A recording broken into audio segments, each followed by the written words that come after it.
están amigos? Paz y bien y bienvenidos a un video más. Estoy aquí muy contento y muy bendecido, la verdad, de poder estar una vez más con ustedes y con unos grandes invitados este momento, en esta noche.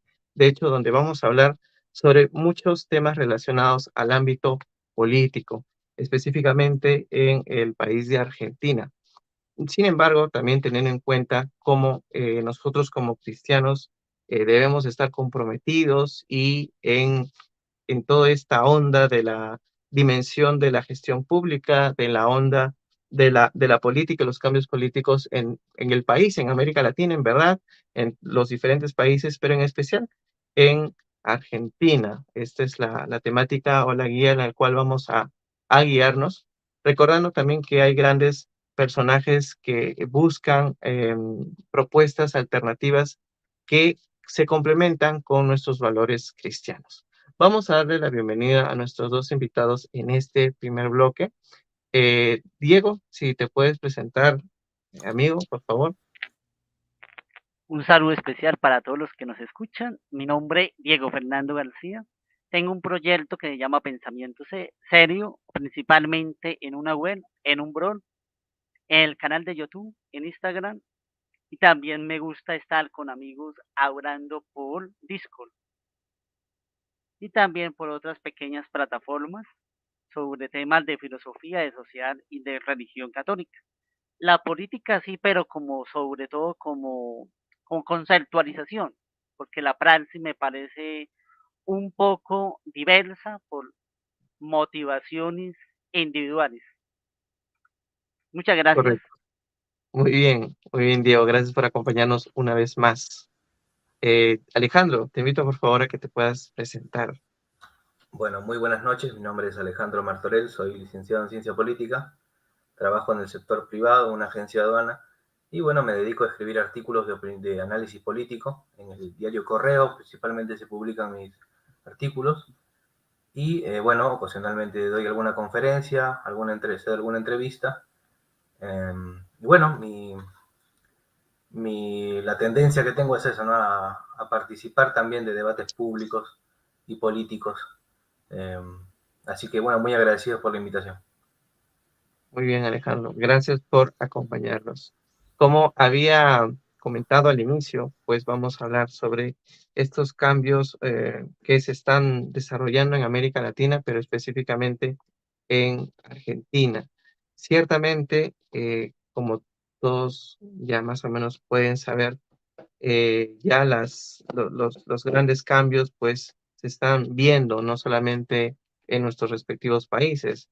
Tanto Alejandro como yo somos de Perú, ¿no? Hemos visto grandes cambios políticos desde ya iniciando este año. Cambios que incluso también son un poco lamentables y tristes, teniendo en cuenta que en el Perú han habido los últimos presidentes, si es que no están en las cárceles, están en procesos muy semejantes. Y, y, y de igual manera, en Colombia, pues también se han desarrollado muchos cambios. Yo les quería preguntar, antes de aterrizar de manera específica en Argentina, desde nuestros países, tanto en Colombia o en Perú, ¿cómo ven el tema de la polarización de los grupos políticos en sus respectivos países? ¿Es un asunto individual o es algo que en toda la región de América Latina se da? Porque pues Argentina en los últimos años también ha sido o tiene una tendencia política en la gestión, ¿no? Presidentes que siguen una misma línea política. Podríamos decir algunas excepciones, no lo sé, pero por ahí hablar un poco, esa es la línea política que está siguiendo nuestros países y luego también comentar cómo va esa línea política en Argentina, ¿no? No sé si alguien quisiera comentar algún detalle sobre eso.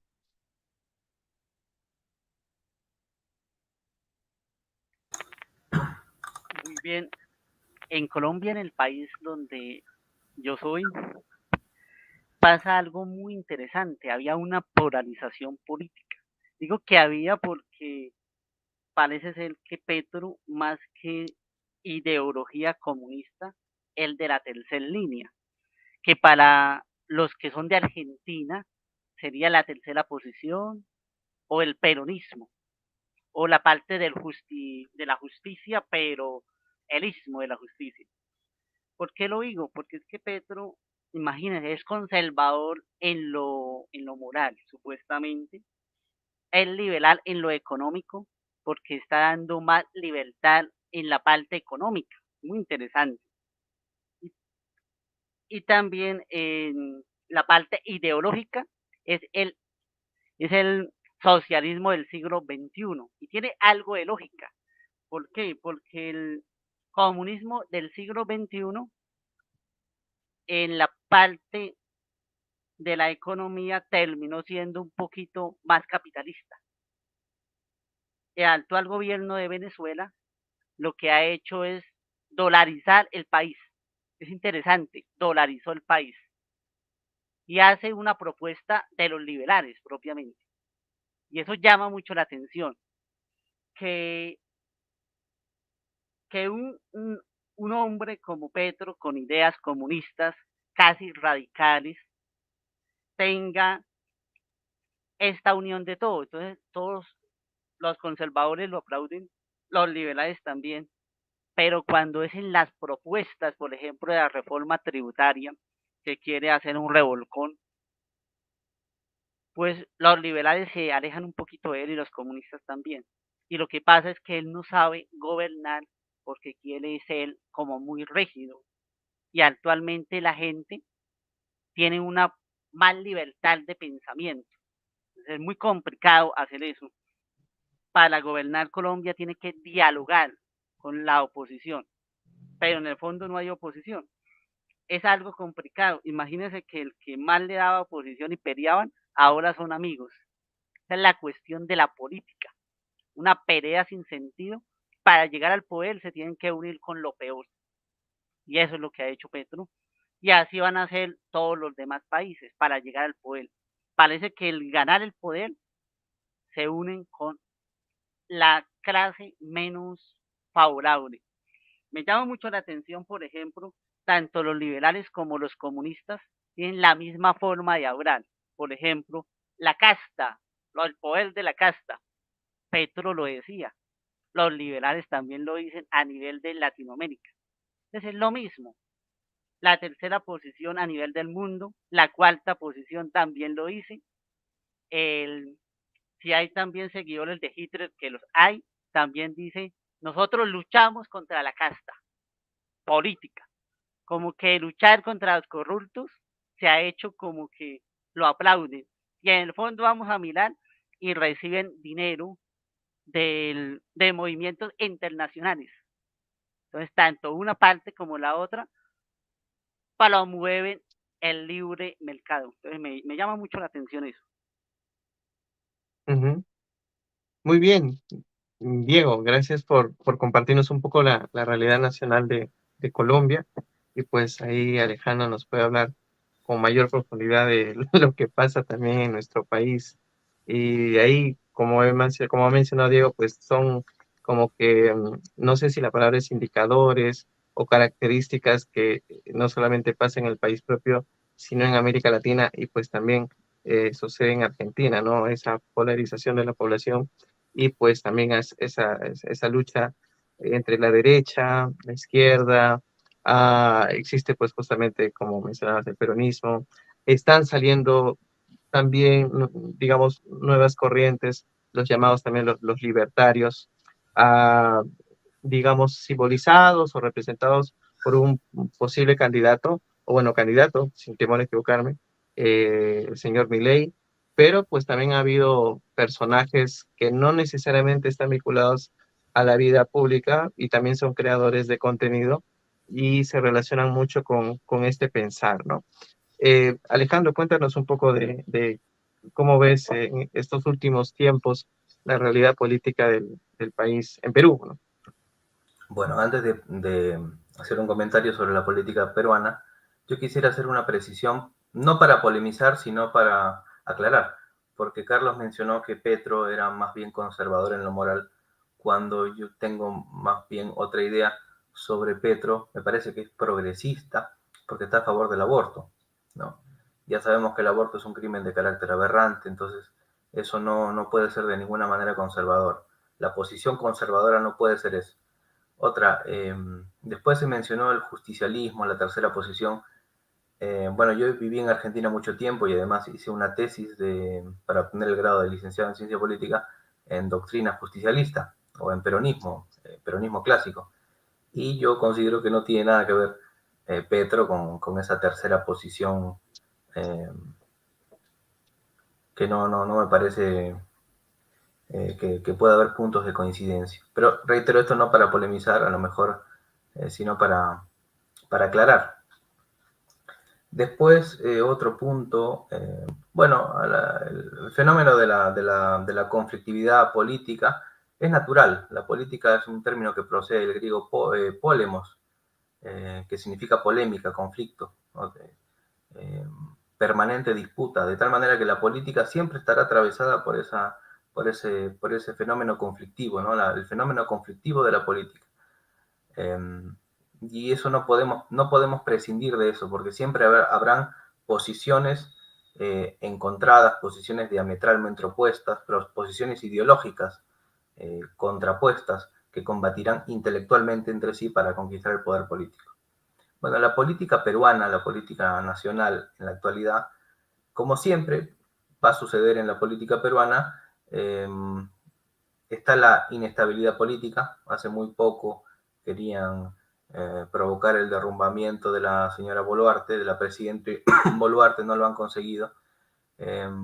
Bueno, y un fenómeno propio del mundo hispanoamericano, de nuestra región sudamericana, es que existe una especie de paradoja.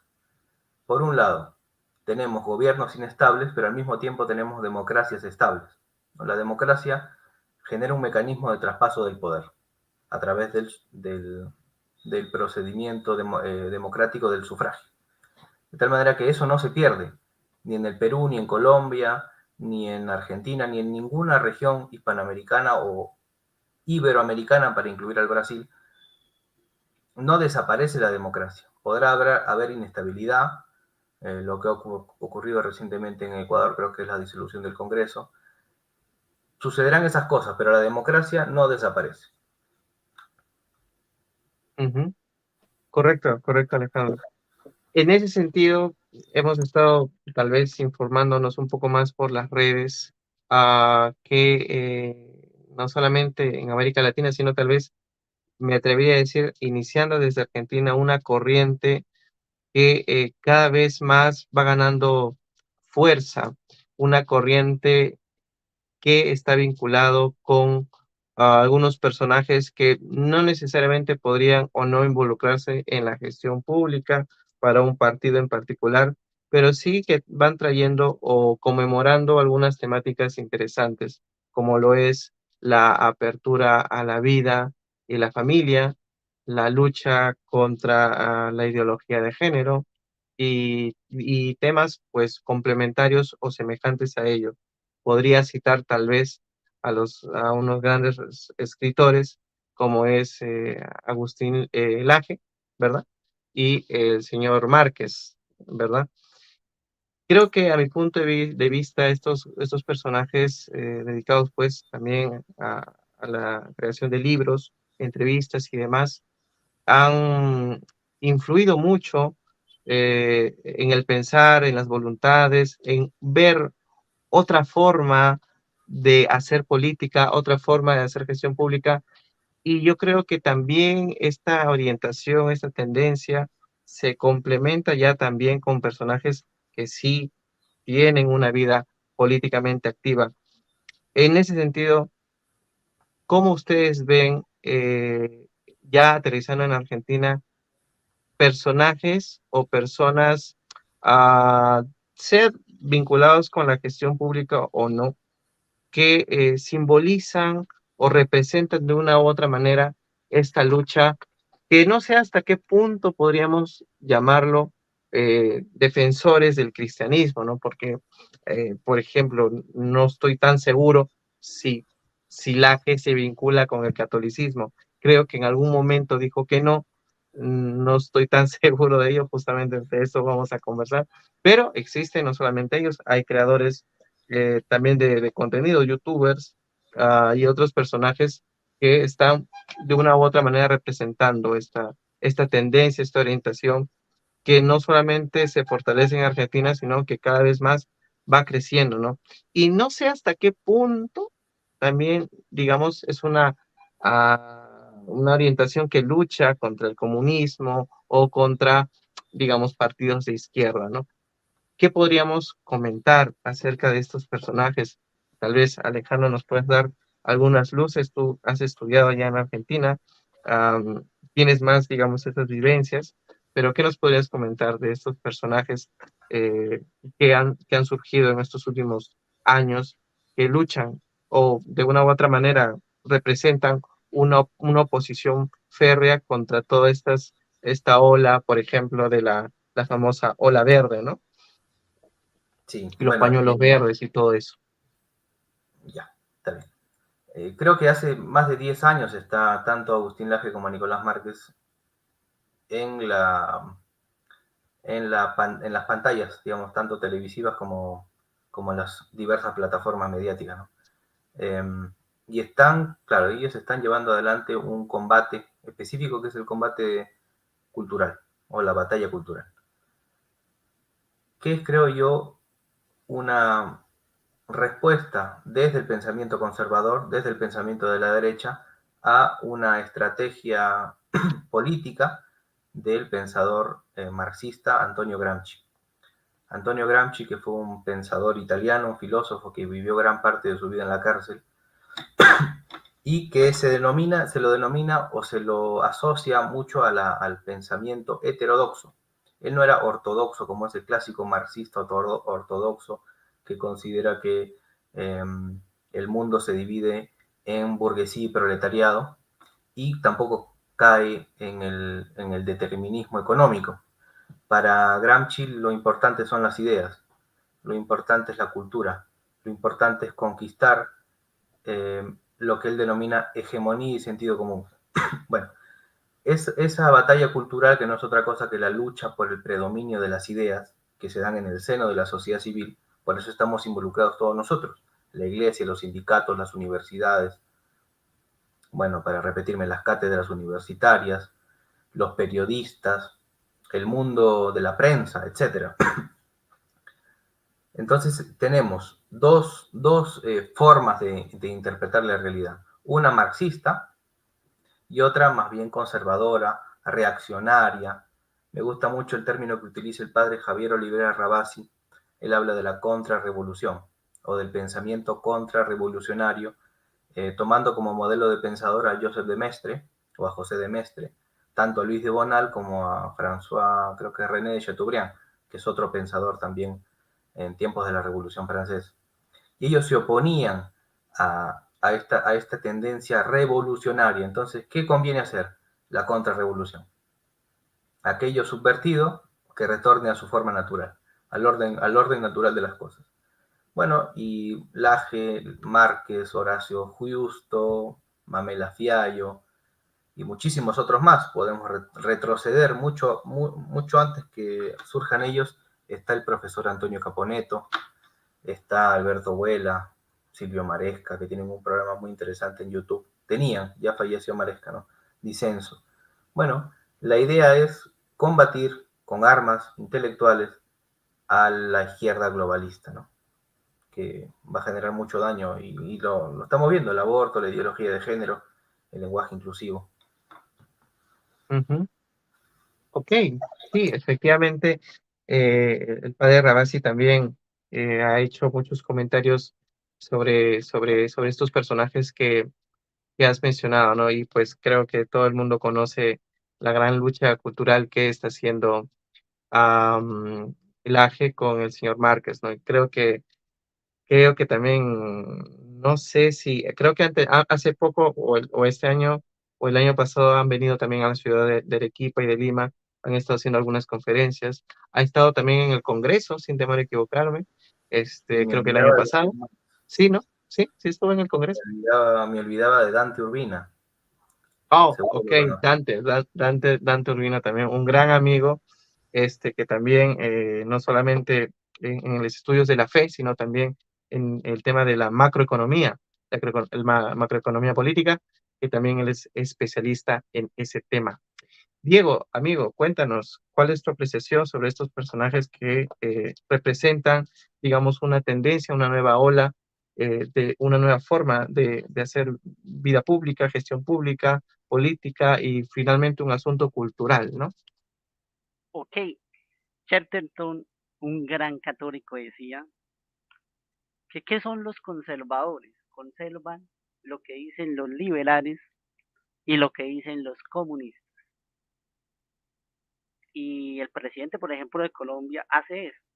Mi querido amigo Alejandro dice, claro, ese no se puede decir conservador, pero se vende como conservador. No se puede decir liberal, pero se vende como liberal.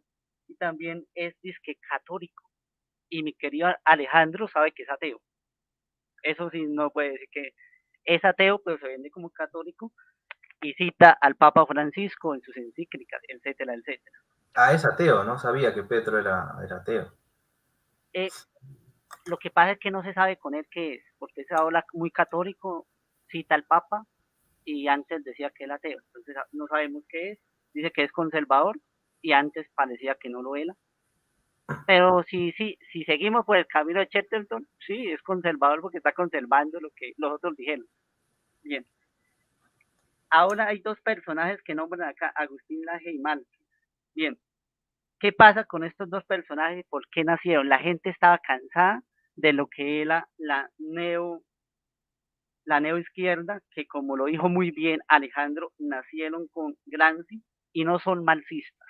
Carlos Marx ve eso y dice, eso no es marxismo, eso es neomarxismo.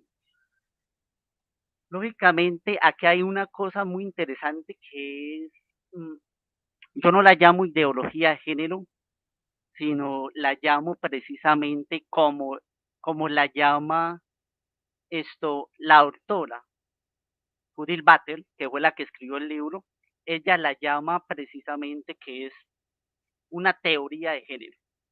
La vende como si fuera ciencia, pero es anticientífica en la totalidad. Pero como es una teoría, se va cayendo por sí sola. Hace poco la escuché y ella decía, ¿cómo es posible que dentro de mi propia teoría hay más cosas que van apartando la totalidad de esto? Rápidamente, como ustedes saben, y yo creo que Alejandro se ha dado cuenta y mi querido amigo Néstor se ha dado cuenta, yo soy crítico de todo. Precisamente Agustín Laje y Márquez vieron la oportunidad para atacar estas cosas y las atacaron muy bien con inteligencia. ¿Qué pasa? Que ellos están vendiendo muy bien la idea y la han vendido también que Agustín Laje dice que es liberal en lo económico y conservador en lo moral. Uno nunca puede tener esas dos, si es liberal o conservador, nunca puede tener las dos porque, porque es una incoherencia, así de sencillo. Además, Agustín Laje, por ejemplo, cuando dice que la ética protestante está por encima de la ética católica, cuando él habla, por ejemplo, ahí está diciendo que verdaderamente tiene una ética liberal. Recordemos que los protestantes tienen una ética liberal, así de sencillo. Él se maneja por esa forma de ser en política. Además, me da mucha tristeza que, por ejemplo, Laje, que es un hombre que conoce la filosofía, porque está estudiando un doctorado en filosofía, se ha quedado en lo que se llama la politología. ¿Qué es la politología? La politología es una ciencia, pero que no es propiamente la ciencia política. Cuando habla él de política, se refiere solamente a las gráficas. Cuando las gráficas yo las puedo arreglar según mi parecer. Eso es muy triste. Cuando habla en la batalla cultural, su primer capítulo empieza muy bien, su libro, ¿no? Porque a los escritores hay que criticarlos en los libros, más que en los videos, porque cuando uno habla, hierra, se equivoca, porque la mente le puede hacer malas jugadas. Así de sencillo. Entonces hay que ver a los libros porque ahí es donde se piensa mejor. Él argumenta su primera parte en historia muy bien. Creo que los argumentos de historia van muy bien. Cuando lucha contra el aborto, me parece muy interesante porque utiliza ciencias duras, las ciencias duras como la biología, la medicina, etcétera, etcétera. Cuando lucha contra la izquierda, cae en el mismo fundamentalismo de ellos. ¿Cómo es posible que utilice el mismo lenguaje del enemigo? Es un hombre granciano de derecha, digámoslo de esa forma. Granciano de derecha, utiliza lo mismo que Gramsci. Y utilizar lo mismo que Gramsci es darle más fuerza a la izquierda. Hoy la izquierda no lo toma como fuerza y como que lo está atacando, porque verdaderamente no le está haciendo absolutamente nada. No es una superioridad católica. Hay alguien que sí le hizo fuerza a eso. Yo creo que ustedes lo conocen, Carlos Voltira. Como personalista escribió un libro espectacular, Persona y Acción. En su libro atacó todas estas ideas, pero recordando que la persona es lo importante, el centro de la persona.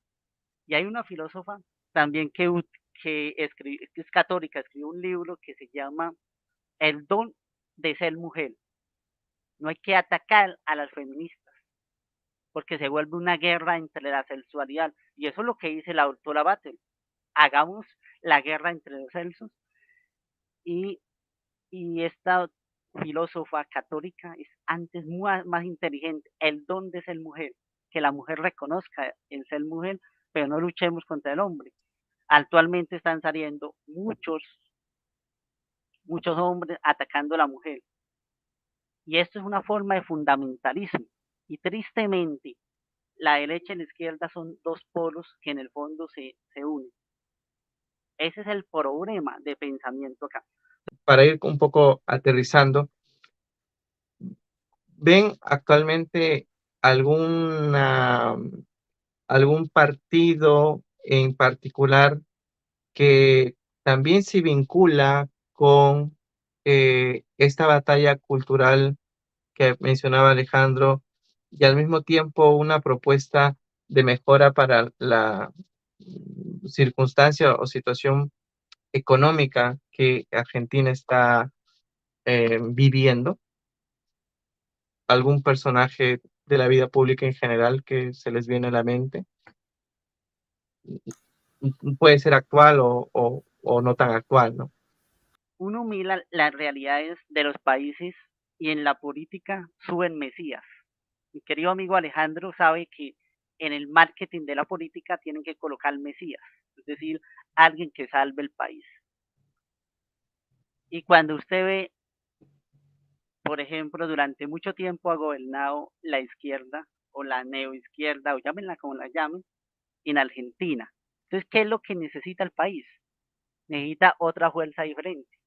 Entonces, cuando se equilibran las fuerzas, entonces toda la gente dice, necesitamos a alguien de derecha. Da la casa. Hoy, entonces se ven las fuerzas en Argentina fuertes ahí. Por una parte, vemos a otro que es más Estado, más represión. Por otra parte, vemos a Milei que dice, disminuyamos el Estado, mmm, vamos a acabar el banco o disminuir el banco de la nación. Entonces, vemos que por más que usted ve las cosas ahí. ¿Qué es lo que le está mostrando a la gente? La emotividad. Cuando tú analizas el discurso de un político, tienes que analizar cómo habla el político. Milei es un tipo que habla a la emoción de la gente. Ha estudiado qué es lo que quiere escuchar la gente. ¿Qué es lo que quiere escuchar la gente? Que no haya más corruptos. Se ha vendido como el que no tiene corrupción. Ahora, hemos escuchado antes eso muchas veces. ¿Y ha funcionado? No ha funcionado. En Colombia y en Latinoamérica Los que se han vendido eso son los de izquierda. Petro se vendió como la diferencia. Petro se vendió lo mismo. El presidente de Venezuela, Chávez, también se vendió lo mismo. Y ahora el presidente Maduro, ¿qué hace? Lo mismo que quiere hacer Milei en Argentina, que es dolarizar el país. Interesante. Izquierda y derecha están haciendo lo mismo. ¿Por qué? En el fondo, ¿a quién le juegan? A, la, a las empresas internacionales. Yo creo que la necesidad es cambiar la política, ni izquierda ni derecha. Hay un filósofo que dice en este momento, olvido su nombre, que dice que una vez está en el tiesto y otra vez en la olla. Se cambia de una parte a otra y eso es lo que está haciendo la derecha y la izquierda. Entonces yo creo que hay un cambio que debe cambiar la política. Les voy a poner un ejemplo. El mundo está en una época de cambio en lo político, en lo económico, y va a pasar igual que, por ejemplo, la Revolución Francesa. Los hijos de la Revolución Francesa son los que están peleando el comunismo, el liberalismo y también, y también lo que es la fraternidad, que sabemos qué es, ¿no? Nombrado una palabra, dicen que yo soy conspiranoico de una vez, pero lo que hay que ver es que en la época que estamos va a cambiar la política y si no hacemos algo porque cambie, ¿qué se hizo para cambiar en ese momento? Le quitaron la cabeza a un rey católico, se la bajaron. Y eso pasó en la Revolución Francesa. Estamos diciendo que está cambiando las cosas, sí, que parece un mundo diferente, sí, y van a cambiar las cosas. Lo único que está quedando es las ideologías, que son las que hemos nombrado anteriormente. Enrique Dussel, un gran filósofo argentino, católico, estudió a Tomás de Aquino. ¿En qué lo estudió? En latín. Y estudió a los griegos en griego. Uno de los hombres más inteligentes. Él tiene lo que es la teología, la filosofía de la liberación. Entonces, los que son de derecha les da miedo eso, pero a la casualidad que él ha criticado también a todos estos partidos de izquierda, que muchos de ellos fueron alumnos de él. Muchos de ellos fueron alumnos de él. Y los ha criticado porque no han hecho nada. Y él escribe que Latinoamérica tiene que tener una política diferente y habla de la transmodernidad. Es decir, estamos en la época de la posmodernidad. Él dice, no, eso ya pasó. Estamos en la transmodernidad. ¿Cuáles son los filósofos de la que han quedado la posmodernidad? Por ahí está Butler, está Preciado, que es la teoría gender, teoría de género, y está Batimon, la filosofía débil. Tenemos una política débil que no la puede salvar ni los liberales, ni los comunistas, ni absolutamente nadie. Esa es mi percepción, no lo puede salvar nadie porque sencillamente, porque sencillamente se están vendiendo igual que el otro campo, lo mismo. Están diciendo, mire, esos son los corruptos. Ah, mire, y dicen las mismas palabras que dijo en Colombia Petro. Es la misma venta de lo mismo. Y siempre la gente ya está cansada en eso. En Perú pasó eso, la gente está cansada de escuchar lo mismo. Y yo pienso que hay una necesidad de cambio. Y la necesidad de cambio no es ni una parte ni la otra, porque se le deja a los liberales que suban, ¿para qué? Para equilibrar las cosas y los países internacionales sigan. Estados Unidos le sirve que el presidente sea Milei por la apertura económica. Y después que sea un comunista para dejar a la gente embobada. Te ponen uno primero, después te ponen otro. Para terminar, un amigo me decía, ¿cómo es posible que antes se le coloque, se coronaba a rey diciendo que era por Dios? Y la gente sí era boba. Entonces yo le dije, ¿y tú crees que la gente coloca presidente con la democracia? El presidente ya lo tienen pensado. ¿Y usted cree que es la democracia? La democracia es la que hablaba, por ejemplo, Platón y Aristóteles. Hoy se juega con la palabra democracia para decirte, tú tienes el poder de elegir a una persona. Tú tienes el poder. Tú no tienes ningún poder. Eso es un romanticismo político. Así de sencillo. Por eso hay una necesidad de un cambio total. Que no, es decir, pensar la política diferente, y los católicos tienen que pensar la política con otras estructuras de pensamiento. Y tenemos a Moro, que fue capaz de morir por defender la doctrina católica. Así de sencillo. Fue un gran santo y es el patrón de los políticos. Si vamos a mirar para otro lado, nos equivocamos. Muchísimas gracias. Fue un placer haberlo conocido, Alejandro. Igualmente, igualmente. Okay. Y qué bueno que cites a Tomás Moro.